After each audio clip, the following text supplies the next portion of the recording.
Move is actually escalating tensions. Russia continues to deny plans to invade, but Moscow has deployed 100,000 soldiers near Ukraine. Joining us now is retired Lieutenant Colonel Jack Amber. Good morning. Good morning. Good morning.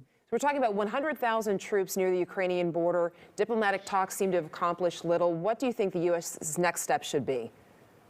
Well, I think what they're doing right now is working with other countries to try to make sure that oil will continue to flow. 45% of the oil and natural gas in Europe is provided by Russia. The downside is without our own Keystone Pipeline, we can't provide that. But I do think it's the right move to make sure that the energy continues to move into Europe so that that's not a chip that Putin can play. Do you see a scenario where American soldiers get sucked into actual fighting? There could be a scenario like that. What scares me is that I would like the administration to provide to the American people the strategic relevance of Ukraine and why it's important to the U.S. Now, they're a partner in NATO, but they're not a full member. They have provided troops to NATO missions in the past. And to be quite honest, there were 200 left behind in Afghanistan when we pulled out there.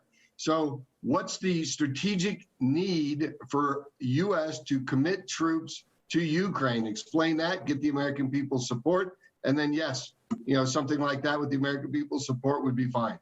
We've seen countries like Denmark and France step up, but Germany seems to not. Their position seems uncertain at this point. How strong do you believe the NATO alliance is, and do you think that Putin is trying to test that? I'll go back to the energy problem. When you've got 45% of the energy going into Europe, and remember that the pipeline that Biden ruled it said it would be okay bringing gas into Germany from Russia. I mean, all Putin has to do is turn off the switch and there's no energy going into Europe. Do you think Ukraine is irrelevant to American interest? I think as far as being irrelevant's a huge term. I don't know what the space is for it. One of the greatest things they bring to the table is their farmland. They're the second largest country by land mass in Europe, and the greatest thing they have is farmland, so they can grow a whole bunch of stuff. But I don't know what the other benefits they would bring to our country. Now, benefits to NATO could be very different from that, because NATO, they're providing a buffer and providing security around Europe. We've seen a lot of tough talk from Putin. We've seen the videos of the troops amassing near the border. What do you think the end game is for him right now? What does he want? Oh, I think he said it in the past. He wants to expand Russia and make Russia a superpower again.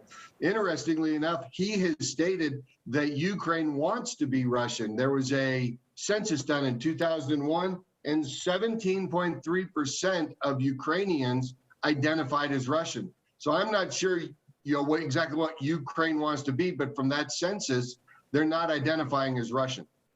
All right, Lieutenant Colonel Amber, we appreciate you joining us this morning. Thank you, sir. You got it. Enjoy the day.